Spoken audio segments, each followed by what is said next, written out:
Hello, everyone. Welcome back to the channel. Today, we are diving into one of the most talked about developments in global defense and military technology, Iran's Fattah-2 hypersonic missile. This sudden announcement has caught the attention of major world powers, regional rivals, analysts, and military strategists, because if the claims surrounding this missile are accurate, it could shift the balance of power in the Middle East and introduce new challenges for the world's most advanced defense systems. This missile is not just another upgrade or routine reveal. It represents a leap in speed, maneuverability, and strategic capability that many believed Iran was still years away from achieving. Yet here it is, and the world is watching very closely. To understand what makes the Fattah-2 so significant, we need to briefly talk about hypersonic missiles in general. The term hypersonic refers to speeds greater than Mach 5, which is 5 times the speed of sound. For comparison, most traditional ballistic missiles can reach high speeds. But what sets hypersonic glide vehicles apart is their ability to maneuver unpredictably while flying at extreme speeds. This maneuverability makes them incredibly difficult to track and intercept, even for advanced missile defense systems. Countries like the United States, Russia, and China have been racing to perfect hypersonic weapon technology for years, and it's considered one of the most important components of modern strategic warfare. Now, Iran claims to have joined this elite group with the Fattah-2. The Fattah-2 is described as a hypersonic glide vehicle capable of traveling at speeds estimated to exceed Mach 15. To put that into perspective, Mach 15 is more than 11,000 miles per hour, meaning the missile could theoretically strike a target in minutes rather than hours. But speed alone is not the most concerning part. The real game changer is the missile's alleged ability to change its path during flight. Unlike traditional ballistic missiles, which follow a predictable parabolic trajectory, a hypersonic glide vehicle like the Fattah-2 can maneuver horizontally and vertically while maintaining extreme speed. This makes existing missile defense systems like the Israeli Arrow 3, the U.S.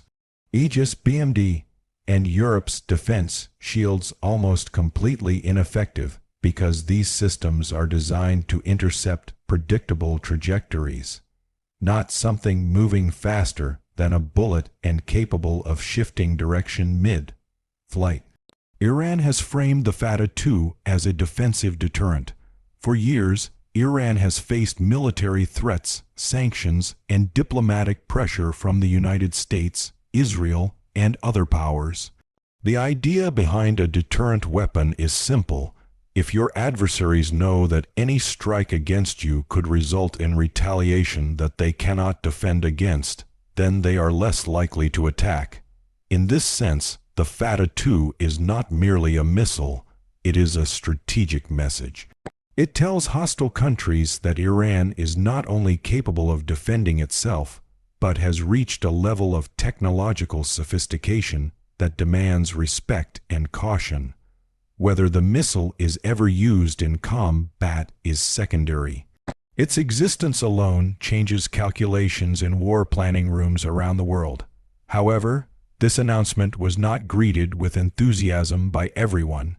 Israel, in particular, sees this development as a direct challenge. Iran has repeatedly stated that Israel is its primary adversary in the region, and Israeli defense planners have long relied on their multi-layered missile defense shield as their main protection against potential Iranian attacks. The possibility that Iran may now possess a weapon capable of bypassing even the most advanced defenses is deeply worrying for them. Israeli military officials have already begun discussing the need to accelerate research into counter-hypersonic systems, though developing such systems is extremely complex and expensive. For Israel, which has always believed in maintaining a technological advantage over regional opponents, the Fattah-2 represents a serious strategic concern. But Israel is not the only country watching this closely. The United States, which maintains military bases across the Middle East and provides protection to allied nations such as Saudi Arabia, Qatar, and Bahrain, is also evaluating what this missile means for its security presence. The United States has been investing heavily in hypersonic research, but it has struggled with testing, delays, and cost overruns. If Iran successfully deploys the Fattah-2, it could mean that U.S. bases, naval fleets, and strike groups in the Persian Gulf are now more vulnerable than before. This would force the U.S. to rethink its strategic posture, possibly altering its deployment patterns or pushing faster development of new defense technologies. Another key question is how Iran developed this missile. Some analysts believe Iran may have received technical insights from Russia, especially during recent years, as the two countries have strengthened their military cooperation. Others argue that Iran's domestic missile program has been underestimated for years, and that Iranian scientists have become experts at developing indigenous systems under sanctions. Iran has made rapid progress in areas such as solid-fuel rocket engines, satellite launch vehicles, and drone warfare. The Fattah-2 may be another example of Iran's unconventional approach to military innovation, working with limited resources but compensating with determination, reverse engineering, and creative problem solving. The timing of this announcement is also significant. The Middle East is currently experiencing heightened tensions, shifting alliances, and active conflicts.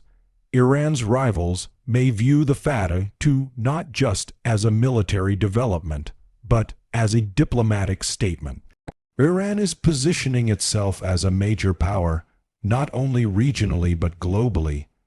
By showcasing this technology, Iran is signaling that attempts to isolate or pressure it may no longer be effective.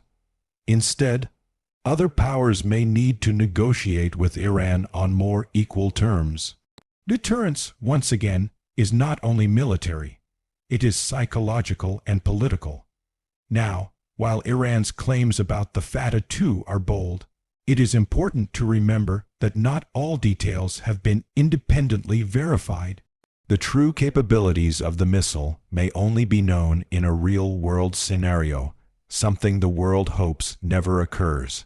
Some experts believe that Iran may still be testing and refining the system, meaning it might not be fully operational yet. Others think that Iran may already have multiple units deployed and ready.